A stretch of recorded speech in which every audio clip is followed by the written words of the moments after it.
Video को start करने से पहले मैं तुम्हें बता दे रहा हूँ, ये कोई वो वीडियो नहीं है जहाँ तुम्हें कोई टॉपर बता रहा हो कि एग्जाम के आखिरी दिनों में क्या करना है। नहीं नहीं नहीं नहीं नहीं नहीं, ये वीडियो डेडिकेटेड है उन बैक बेंचर्स के लिए जो आखिरी के कुछ दिनों में पढ़ के यार वो चीज कर देते हैं जो ये टॉपर्स पूरे साल में नहीं कर पाते। तो हो सकता है कि इस वीडियो के कमेंट्स में मुझे ढेर सारे गालियां पड़ने वाले टॉपर्स कम्युनिटी की तरफ से, but I am representing back benchers, right. सुनो, आज का कहानी है बैक बेंचर्स के बारे में कि कैसे हम आखिरी के कुछ दिनों में ऐसे पढ़ते हैं कि भाई साहब वो कर देते हैं ना जो किसी ने सोचा भी नहीं होता है। देखो, हम बैक बेंचर्स ये मेंटेलिटी के साथ कभी नहीं पढ़ते कि 95 लाना है यार, चलो पढ़ लेते हैं। नहीं, हमारा मानना सिंपल ये है कि marks is just a number, right. और माना कि एजुकेशन को इंपॉर्टेंस देना चाहिए, बट एजुकेशन के साथ साथ दूसरी चीजों को भी इक्वली इंपॉर्टेंस देना चाहिए। और इसीलिए हम पूरे साल पढ़ाई के अलावा जो भी चीजें होते हैं वो सब करते हैं, बट आखिरी का जो एक महीना होता है ना भाई, वहां पढ़ना ही होता है हमें। नहीं पढ़ेंगे तो यार बाप मार डालेगा हमें, समझ रहे हो ना बात।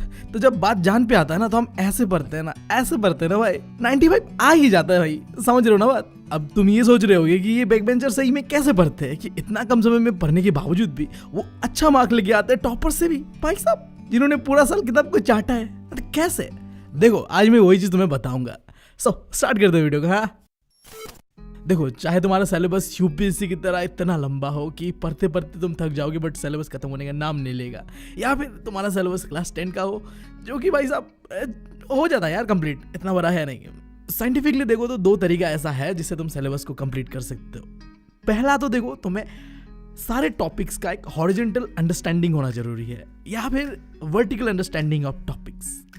क्या ही है, समझ नहीं आ रहा तुम्हें? देखो, हॉरिजॉन्टल अंडरस्टैंडिंग ऑफ टॉपिक्स जो होता है वो हमें पढ़ते कैसे हम पता है? सिलेबस के अंदर में ईच एंड एवरी टॉपिक को हम पढ़ते, कुछ नहीं छोड़ते हम। हमारा मानना ये होता है कि एग्जाम में तो कुछ भी पूछा जा सकता है, तो हमें तैयार रहना जरूरी है ना हर एक टॉपिक के लिए, ताकि एग्जाम में कैसा भी क्वेश्चन आ जाए हम अटेम्प्ट कर पाए उस क्वेश्चन को। भाई ऐसा नहीं होना चाहिए एग्जाम हॉल में जाके नहीं कि ये कौन सा क्वेश्चन था, मैंने तो पढ़ा ही नहीं इसे। और दूसरी तरफ है वर्टिकल अंडरस्टैंडिंग ऑफ टॉपिक्स, जहां तुम हर एक टॉपिक जो सिलेबस के अंदर में है ना उसे ऐसे पढ़ते हो, ऐसे पढ़ते हो, तुम टॉपिक के गान में घुस जाते हो भाई। समझ रहे हो बात? तुम्हें ऐसा लगता है कि अगला साल का जो सीबीएसई का एनसीईआरटी बुक्स आएगा ना, वहाँ एल्बर्ट आइंस्टाइन और न्यूटन का नाम की जगह तुम्हारा नाम लगने वाला है। तो तुम ऐसे पढ़ते हो कि भाई तुम्हें हर चीज पता होना चाहिए, एक एक चीज पता होना चाहिए। देखो, मजाक को दूर में रख के अगर सीरियसली बोलूँ ना मैं तुम्हें, तो हॉरिजॉन्टल अंडरस्टैंडिंग ऑफ टॉपिक जो होता है उसमें तुम क्या करते हो कि टॉपिक को इतना डिटेल में नहीं पढ़ते, बट तुम हर एक टॉपिक को पढ़ के जाते हो। जबकि जो वर्टिकल अंडरस्टैंडिंग ऑफ टॉपिक होता है वहाँ तुम एक एक टॉपिक को बहुत ही गहराई में पढ़ के जाते हो, लाइक तुम्हें हर चीज़ आता है उसके बारे में। बट देखो, अभी जो समय ऐसा है कि तुम पूरे टॉपिक को गहराई से नहीं पढ़ सकते भाई, 15 या 20 दिन बाकी है तुम्हारे पास। तो बेस्ट मेथड जो तुम्हारे लिए है अभी पढ़ने का वो है हॉरिजॉन्टल अंडरस्टैंडिंग ऑफ टॉपिक्स। तुम हर एक टॉपिक को थोड़ा थोड़ा ही सही, बट तुम्हें पता होना चाहिए टॉपिक के बारे में। बात समझ रहे हो? अब तुम ये करोगे कैसे? देखो, आज के समय सबसे बेस्ट वे है हॉरिजॉन्टल अंडरस्टैंडिंग ऑफ टॉपिक को डेवलप करने का और ये स्ट्रेटेजी को अपने साथ इस्तेमाल करने का। तुम वन शॉट वीडियो देख लो ना यूट्यूब पे, ढेर सारे चैनल से, वहाँ जाओ और वन शॉट वीडियोस देखो। जो टॉपिक तुम्हें समझ आ रहा है बहुत अच्छा बात है, जो समझ में नहीं आ रहा है ना, तुम्हें कंफ्यूजन दे रहा है वो टॉपिक, वहाँ अटके मत रहो। मेरा कहने का मतलब ये है, आगे बढ़ो। मैं बताऊंगा कि क्या करना है जो टॉपिक समझ में नहीं आ रहा है उनके साथ, बट अभी के लिए पहले तुम अपना सिलेबस को एक बार देख तो लो, क्या क्या टॉपिक से, समझ तो लो क्या क्या टॉपिक से भाई। उसके बाद डिसाइड करेंगे ना जो अटक रहा है, जो नहीं समझ आ रहा है, उसके साथ क्या करना है नहीं करना है। देखो, चैनल पे एसएसटी का प्लेलिस्ट बना हुआ है, यहाँ में मुश्किल से कितना मिनट होगा एक वीडियो का? 1 घंटा भी नहीं है पर वीडियो, ठीक है। अगर तुम इसे देखने बैठ गए, बस कुछ नहीं करना है तुम्हें, किताब कॉपी सब दूर रखो, बस कान में हेडफोन लगा लो और सुनो क्या बोल रहा हूँ मैं, या मेरा नहीं सुनना है तुम किसी और का सुन लो। कितना घंटा लगेगा तुम्हें लगता है एसएसटी को कंप्लीट करने के लिए? 1 दिन 2 दिन में तुम जितने भी चैप्टर्स है उन्हें सुन लोगे, समझ लोगे। इसी तरीके से तुम्हें साइंस का देखना है, हिंदी का देखना है, इंग्लिश का देखना है। देखो पहले जाके, समझो पहले टॉपिक्स को। मान लो तुमने समझ लिया, उसके बाद तुम्हें क्या करना है, थोड़ा नोट्स के ऊपर ध्यान देते हैं। नोट्स तुम्हें बनाना नहीं है, ठीक है।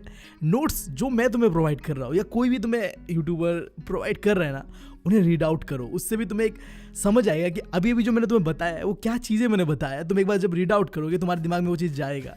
अब मान लिया मैंने कि तुमने वन शॉट देख लिया, नोट्स रीड आउट कर लिया, तो हल्का फुल्का जो है तुम्हें टॉपिक का समझ तो आ जाएगा, बट इनमें कई ऐसा टॉपिक होगा जो तुम्हारे सर के ऊपर से जाएगा। तुम्हें लगेगा कि भाई ये क्या है। अब तुम इन टॉपिक को देख के हो जाओगे डिप्रेस और तुम्हें पढ़ने दिल नहीं होगा। इसलिए मैंने तुम्हें कहा है कि भाई जो समझ में नहीं आ रहा है उसे छोड़ो, आगे बढ़ो, कंप्लीट करो सिलेबस। अब मैं बात करता हूँ कि जो टॉपिक तुम्हें समझ में नहीं आ रहा है उनके साथ क्या करना है। दिल छोटा नहीं करना है, सबसे पहले तो दिल बड़ा रखो अपना। दूसरा चीज तुम्हें अब क्या करना है, देखो तुमने एक रूल के बारे में सुना है 80-20 रूल, जहाँ में क्या होता है कि हम जो 20% चीज़ें करते हैं उससे ही हमारा डिपेंड होता है 80% जो हमारे लाइफ में क्या होगा आगे नहीं होगा। ठीक है, देखो सिंपल सा बात है कि ज़िंदगी में हर चीज़ तुम्हारे लिए इंपॉर्टेंट नहीं होता। कुछ कुछ चीज़ें होता है जो तुम्हारे लिए इंपॉर्टेंट होता है और तुम्हें वो चीज़ करना चाहिए, जिससे तुम्हें बहुत अच्छा रिजल्ट मिलता है अपने पूरे लाइफ में। तो बिल्कुल इसी तरीके से ना, तुम जब पढ़ने बैठो तुम्हें पता करना है कि कौन सा टॉपिक इंपॉर्टेंट है और कौन सा टॉपिक इंपॉर्टेंट नहीं है। जो तुम्हारे लिए इंपॉर्टेंट नहीं है वो अगर समझ में नहीं भी आ रहा ना तो फर्क नहीं पड़ता भाई, बस जो इंपॉर्टेंट है वो अगर समझ में नहीं आ रहा ना भाई तो ये सीरियस प्रॉब्लम है। अब देखो यहाँ पे अगर कोई टॉपर होता है ना, वो क्या करता है, कोई रेफरेंस बुक लेके बैठ जाएगा, इंपॉर्टेंट क्वेश्चन ढूंढेगा, प्रैक्टिस करने लगेगा। भाई 20 दिन है तुम्हारे पास, ये बकचोदी अभी मत करना। देखो ये जो तुम यूट्यूबर्स के कमेंट सेक्शन में जाके कहते रहते हो ना कि भाई इंपॉर्टेंट क्वेश्चन पे वीडियो बना, इंपॉर्टेंट क्वेश्चन पे वीडियो बना, भाई वो लोग क्वेश्चन काटते हैं क्या? हमें कैसे पता होगा कि इंपॉर्टेंट क्वेश्चन कौन सा है? हम क्वेश्चन नहीं देते, ठीक है, सीबीएसई के लिए सीबीएसई वाले क्वेश्चन काटते हैं, ठीक है ना। सीबीएसई वाले अगर क्वेश्चन काटते हैं तो इंपॉर्टेंट क्वेश्चन भी उन्हें पता होगा। इनडायरेक्टली मैं तुम्हें ये कहने की कोशिश कर रहा हूँ कि भाई इंपॉर्टेंट क्वेश्चन के नाम पे भाई PYQC है तुम्हारे पास, क्योंकि सीबीएसई को पता है कौन सा क्वेश्चन आएगा नहीं आएगा। तो तुम्हें सिंपली जाना है, PYQs को देखना है, कौन सा क्वेश्चन बार बार रिपीट हो रहा है, उन क्वेश्चन को तुम्हें प्रैक्टिस लगाना है भाई। तुम जब प्रीवियस ईयर क्वेश्चंस को देखोगे ना तब तुम समझ पाओगे कि कुछ टॉपिक ऐसा है जो बार बार पूछा जा रहा है, बार बार रिपीट हो रहा है और वही क्वेश्चन इंपॉर्टेंट है। अब तुम्हें पता चल गया कि इंपॉर्टेंट क्या है। अब तुम्हें क्या करना है, उन टॉपिक्स को बहुत डिटेल में देखना है। मैंने बताया था ना तुम्हें कि या तो टॉपिक्स का तुम्हें हॉरिजॉन्टल अंडरस्टैंडिंग होना चाहिए, वर्टिकल अंडरस्टैंडिंग होना चाहिए। अब समय है कि यहाँ तुम्हें गहराई से पढ़ना, यानी कि वर्टिकल अंडरस्टैंडिंग ऑफ टॉपिक जो है, इस मेथड का इस्तेमाल करो इन टॉपिक्स के लिए। ये इंपॉर्टेंस है, इन्हें ऐसे पढ़ो, ऐसे प्रैक्टिस करो भाई, लिख लिख के प्रैक्टिस करो, बोल बोल के प्रैक्टिस करो। मतलब मैं बता रहा हूँ सिंपली, तुम्हें इन इंपॉर्टेंट टॉपिक्स को ऐसे देखना है, ऐसे देखना है जैसे ये तुम्हारे एक्स हो भाई, जिंदगी से चले गए बट फिर भी यादें रह गई भाई उनकी। समझ रहे हो ना बात? ऐसे पढ़ो। अभी थोड़ा सब्जेक्ट स्पेसिफिक बात करते हैं कि तुम्हारे हाथ पे 15 दिन है और पढ़ने के लिए तुम्हारे पास बहुत ज़्यादा चीज़ है। पूरा किताब पढ़ा हुआ है तुम्हारे सामने, बट तुम पूरी किताब पढ़ के तो नहीं जाओगे ना भाई। देखो कहने में तो सभी इंपॉर्टेंस है, किताब में जो दिया हो सब पढ़ लो, वो एग्जाम में आने वाला है। बट कुछ ऐसी चीज़ें जो तुम्हें अभी करना है और कुछ ऐसी चीज़ें जो तुम्हें अभी नहीं करना है जब तुम कोई भी सब्जेक्ट को लेके पढ़ने बैठोगे। स्पेसिफिकली मैं बात कर रहा हूँ अभी मैथ्स के बारे में। देखो मैं मैथ्स में कोई एक्सपर्ट नहीं हूँ, पहले ही तुम्हें बता दे रहा हूँ। जो मैंने कुछ सीखा है वही बता रहा हूँ। आई डोंट नो तुम्हें ये कितना मदद करेगा नहीं करेगा, बट तुम ये चीज़ करके देख सकते हो अगर तुम एग्री करते हो मुझसे तो। देखो मैथ्स में ना अगर तुम्हें न्यूमेरिकल्स नहीं भी आता है ना, अगर फॉर्मूला याद कर लेते हो, फॉर्मूला समझते हो और फॉर्मूला लिख के आ जाते हो ना भाई, उसमें भी मार्क मिलता है। यार मैं तो ऐसा ही करता था, ठीक है। अगर कोई क्वेश्चन है नहीं सक रहा, अटक गया, मुझे पता है कि ये कौन सा क्वेश्चन से आया है, इसका फॉर्मूला क्या है, वो भी लिख के आता था, तो मार्क्स तो मिलते हैं भाई उसी का। सो पहला चीज़ तो एक फॉर्मूला बुक बनाओ। जब भी तुम प्रैक्टिस कर रहे होगे क्वेश्चन को, फॉर्मूला बुक साथ में लेके बैठो, ताकि तुम्हें पता तो चले कि जब कोई क्वेश्चन आएगा तो उसका फॉर्मूला क्या होता है, कैसे मुझे करना है वो चीज़। एटलीस्ट अगर मैं वो क्वेश्चन नहीं भी सकूँ तो फॉर्मूला तो लिख के आओ, कुछ तो कुछ मिले मुझे। फिर यार देखो अब वो समय नहीं है कि तुम RD शर्मा लेके बैठ जाओ रोमांस करने के लिए। नहीं भाई, अभी रोमांस का समय नहीं है, अब सख्त लौंडा बनने का समय है, ठीक है। मतलब क्या कह रहा हूँ मैं, देखो PYQs करो। सबसे पहला इंपॉर्टेंट चीज़ वही है। मैथ्स में जितने भी प्रीवियस ईयर क्वेश्चंस आए हैं उन्हें प्रैक्टिस लगाओ, और लगाने के बाद NCERT पे जाओ, NCERT के क्वेश्चंस को देखो।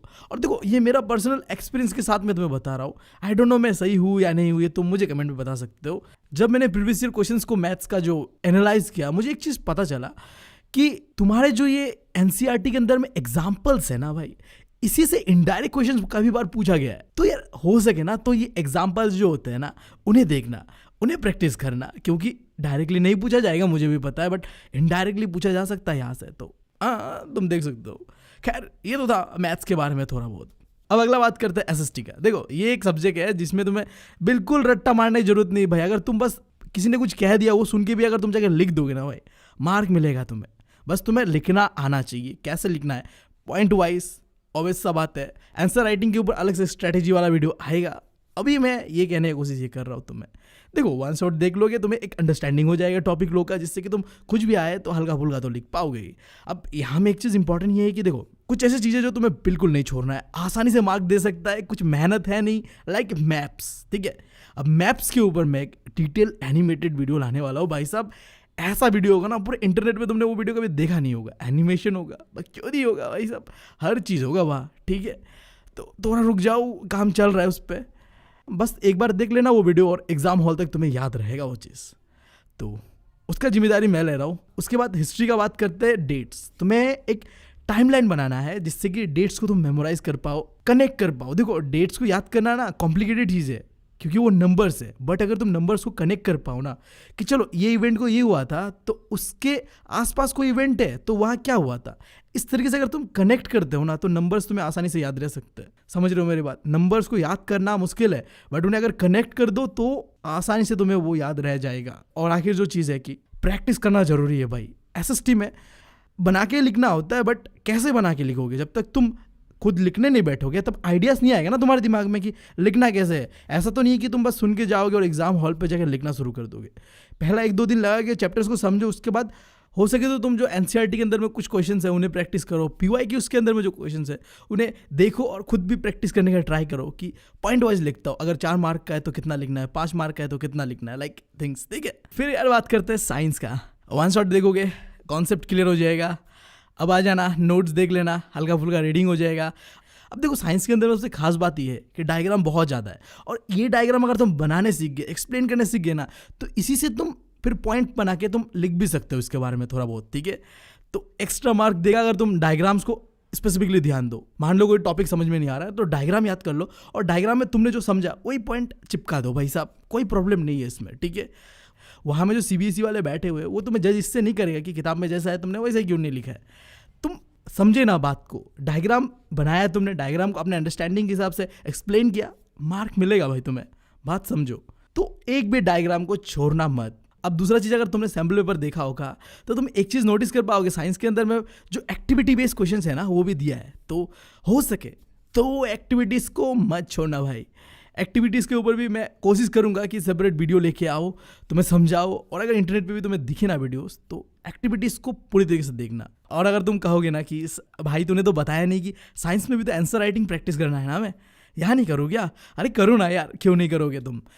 आंसर राइटिंग प्रैक्टिस के नाम पे तुम बस PYQs को सॉल्व करना और कुछ नहीं। ऑनेस्टली बता रहा हूँ मैं, तुम्हें कोई सैम्पल पेपर खरीद के सॉल्व करने की जरूरत नहीं है। PYQs को कर लो, उसके बाद अगर समय बचता है, मुझे नहीं लगता बचेगा, अगर बच जाता है तो जो CBSE का जो प्रैक्टिस पेपर है, CBSE का जो सैम्पल पेपर दिया हुआ है उन्हें भी एक बार देख लेना, प्रैक्टिस कर लेना, बहुत है भाई। अब आखिरी जो सब्जेक्ट मैं बताना चाहूँगा तुम्हें वो है इंग्लिश। इंग्लिश के ऊपर तुम देख रहे हो किस तरीके का मेहनत मैं कर रहा हूँ, किस तरीके एनिमेटेड कंटेंट स्टोरी टेलिंग के साथ लाने की कोशिश कर रहा हूँ, जितना हो सके अपने आप को इम्प्रूव कर रहा हूँ ताकि मैं एक अच्छा स्टोरी टेलर बन पाऊँ। और एनिमेशन तो इम्प्रूव करने की कोशिश कर रही हूँ। खर्चा बहुत है भाई, मुझे पता है एनिमेशन में, बट अपने पॉकेट से लगा रहा हूँ मैं भाई, होने दो, मुझे करके मज़ा आ रही है चीज़, समझ रहे हो? यहाँ बात है ही नहीं कुछ प्रॉफिट का, मुझे मज़ा आ रहा है, मैं करूँगा भाई। व्यूज़ भी नहीं आ रहा, तुम देख रहे हो, बट मुझे मज़ा आ रहा है भाई। और मैं ना बहुत जिद्दी इंसान हूँ, जो चीज़ मुझे अच्छा लगता है ना वो मैं करूँगा भाई, और तुम्हें भी ऐसा ही करना है। ठीक है, अब 15 दिन बाकी है, जिद रखो अपने अंदर कि अब मुझे अच्छी तरीके से पढ़ना है। ये वीडियो मैं स्पेशली बैक बेंचर के लिए इसलिए बनाया हो कि तुम लोग यार सबसे ज़्यादा डिमोटिवेट फील करते हो। आई नो, कुछ भी नहीं पढ़ा होगा तुमने, तुम सोचते हो कि आगे कैसे करें, नहीं करें। तो मैं एक फ़नी वे में तुम्हें बताने की कोशिश किया कि तुम क्या कर सकते हो। तुम्हारे हाथ में अभी भी बहुत ज़्यादा चीज़ है जो तुम कर सकते हो, इन्हें करो।